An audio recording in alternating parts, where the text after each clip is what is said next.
IPL এর 10 দলের মালিকদের মধ্যেই হয়েছে কথার লড়াই বা কথা কাটাকাটি।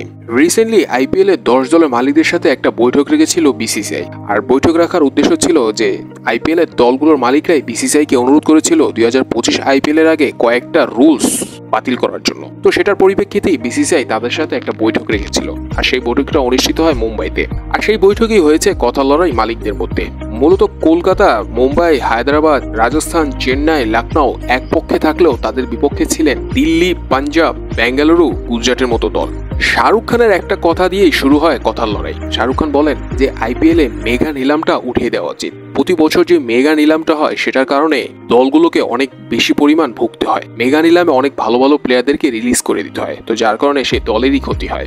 একটা প্লেয়ারের পিছনে অনেকটা সময় ইনভেস্ট করা হয়, অনেক টাকা ইনভেস্ট করা হয়। তো যখন হুট করে সেই প্লেয়ারটাকে রিলিজ করে দেওয়া হয়, তো তখন সেই দলটাকে বিপদে পড়তে হয়। তো অবশ্যই মেগা নিলামটাকে সরিয়ে ফেলা উচিত। প্রতি 4 বছর একবার মেগা নিলাম রাখা উচিত, এরকমটাই মতামত দিয়েছেন শাহরুখ খান। আর শাহরুখ খানের এই কথার একদমই বিপক্ষে ছিলেন পাঞ্জাব, বেঙ্গালুরু, দিল্লি, গুজরাটের মালিকরা। অন্যদিকে হায়দ্রাবাদের মালিক কাভিয়া বলেছেন যে মেগা নিলামটা উঠাক বা না উঠাক, অন্তত প্লেয়ার রিটেনের যে সংখ্যাটা সেটা বাড়ানো উচিত। নিশ্চয়ই জানেন প্রতি বছর আইপিএল এ মাত্র 4 জন প্লেয়ার রিটেন করতে পারে যে কোনো দল। তো এই সংখ্যাটাই বাড়াতে বলেছেন কাভিয়া।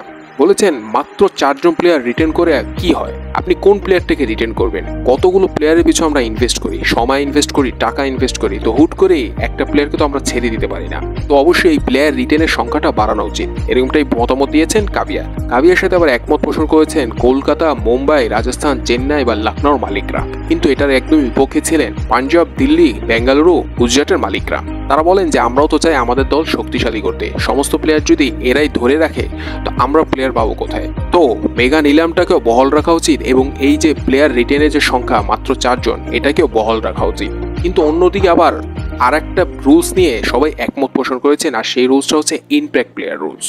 ইমপ্যাক্ট প্লেয়ারটাকে সরিয়ে ফেলতে বলেছেন অনেক মালিকরাই। বলেছেন এই রুলসের কারণে ইন্ডিয়ান প্লেয়ারদেরই ক্ষতি হচ্ছে বা হবে, কেননা অনেক প্রতিভাবান অলরাউন্ডার থাকে যারা কিনা ব্যাটিং এর সাথে সাথে বোলিংটাও করতে পারে, কিন্তু এই ইমপ্যাক্ট রুলসের কারণে তাদের বোলিং করার সুযোগ হয় না, কেননা দলগুলো ব্যাটসম্যান বসিয়ে বলার নামিয়ে নেয়। তো এটা অবশ্যই প্লেয়ারদের জন্যই ক্ষতিকারক। তো এই ইমপ্যাক্ট রুলসটাকে সরিয়ে ফেলা উচিত। তো যে যেরকম পেরেছেন মতামত দিয়েছেন, কিন্তু বিসিসিআই সব কথা শুনে এখন পর্যন্ত কোনো সিদ্ধান্ত জানায়নি। শোনা যাচ্ছে আগামী 2-3 সপ্তাহের মধ্যেই বিসিসিআই চূড়ান্ত সিদ্ধান্ত নিবে এবং জানিয়ে দিবে যে 2025 আইপিএল এ কি কি রুলস সরতে যাচ্ছে এবং কোন কোন নতুন রুলস অ্যাড হতে যাচ্ছে 2025 আইপিএল এর জন্য।